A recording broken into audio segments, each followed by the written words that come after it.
2024 সালে 5ই আগস্ট আওয়ামী লীগ সরকারের পতনের পর থেকে প্রায় 20 মাস আত্মগোপনে ছিলেন সাবেক স্পিকার শিরিন শারমিন চৌধুরী।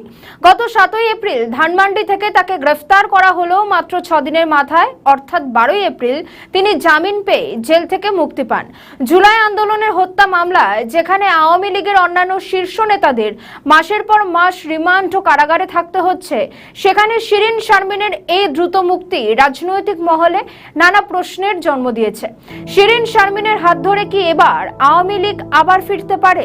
শিরিন শারমিনের গ্রেফতার বা জামিন নিয়ে আওয়ামী লীগ এখনো পর্যন্ত কোনো মুখ খোলেনি। এবার কি তাহলে নেত্রী মুখ খুলবেন?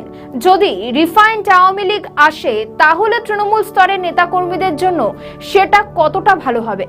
শেখ হাসিনার সিদ্ধান্তের বাইরে রিফাইন্ড আওয়ামী লীগের নেতৃত্বে শিরিন শারমিন চৌধুরী আসবেন কিনা রাজনৈতিক মহল বলছে সেটা অসম্ভব। শেখ হাসিনার পরামর্শ ছাড়া তিনি আসবেন না। অন্যদিকে সেনাপ্রধান জেনারেল ওয়াকারুজ্জামানের সঙ্গে একদিন দেখা করতে গিয়েছিলেন সার্জিস আলম এবং হাসনাতরা।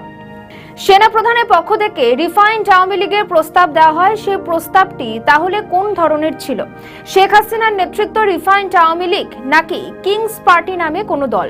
এই আলোচনা তখনও ছিল যখন সাবেক রাষ্ট্রপতি কিংবা শিরিন শারমিনের নেতৃত্বে নতুন কোনো আওয়ামী লীগ আসা, সেটির আলোচনায় ছিল যে শেখ হাসিনার পরামর্শেই এই ধরনের আওয়ামী লীগ তাদের নেতৃত্বে আসবে, যদিও সেটি সফল হয়নি। তারপরে আমরা দেখলাম যে আওয়ামী লীগের কার্যক্রম সংসদে নিষিদ্ধ করা হলো। এখন প্রশ্ন হচ্ছে ভারত কি চাইছে? কারণ 2024 সালের পর থেকে শেখ হাসিনা ভারতেই রয়েছেন। ভারতে থেকে তিনি যথেষ্ট অ্যাক্টিভ। কিছুদিন আগে নির্বাচন গিয়েছে, সেই নির্বাচনের আগে এবং পরে শেখ হাসিনা তিনি একাধিকবার মন্তব্য করেছেন। তিনি বলেছেন নো ভোট নো ভোট। তাহলে এই যে তিনি ভারতে রয়েছেন, ভারতের পক্ষ থেকে তাহলে কি বলা হচ্ছে? ভারত পর্দার অন্তরালে বিএনপি সরকারের উপর অবশ্যই চাপ দিচ্ছে এবং এক সূত্র মারফত খবরে জানা যাচ্ছে ভারতের তরফ থেকে বলা হয়েছে আওয়ামী লীগের ওপর থেকে নিষেধাজ্ঞা তুলে নেওয়ার কথা। অন্যদিকে যে প্রশ্ন সামনে আসছে, দলের নিষেধাজ্ঞা তাহলে কবে উঠবে? দলের ভবিষ্যৎ কি? একটা সময় এই বিএনপি চেয়েছিল যে তাদের বিপরীত দল হিসেবে আসুক আওয়ামী লীগ, জামাত না থাকুক।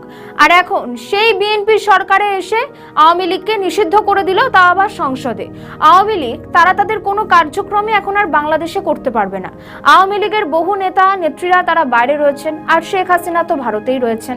আওয়ামী লীগ হয়ে তারা কি আবার নিজের শক্ত জমি ফিরে পাবে? যেদিন থেকে আওয়ামী লীগের ওপর থেকে নিষেধাজ্ঞা চাপানো হয়েছিল সেদিন থেকে সব কাজ তাদের বন্ধ। তাদের অফিস আবারও বন্ধ করে দেওয়া হয়েছে। বিএনপির সরকার আসার পর বলেছিল আই হ্যাভ এ প্ল্যান। তাহলে তাদের সেই প্ল্যান কি ছিল? রাজনৈতিক মহলে ইতিমধ্যে প্রশ্ন উঠতে শুরু করেছে, তাহলে কি রিফাইন্ড আওয়ামী লীগ আসছে? শিরিন শারমিন তাহলে তার ভূমিকা ঠিক কি হবে রিফাইন্ড আওয়ামী লীগে? পাশাপাশি সেনা প্রধান যে রিফাইন্ড আওয়ামী লীগের প্রস্তাব দিয়েছে তাতে কি রাজি হবে ভারত? কোন দিকে যাবে জল? নজর থাকবে সেদিকে।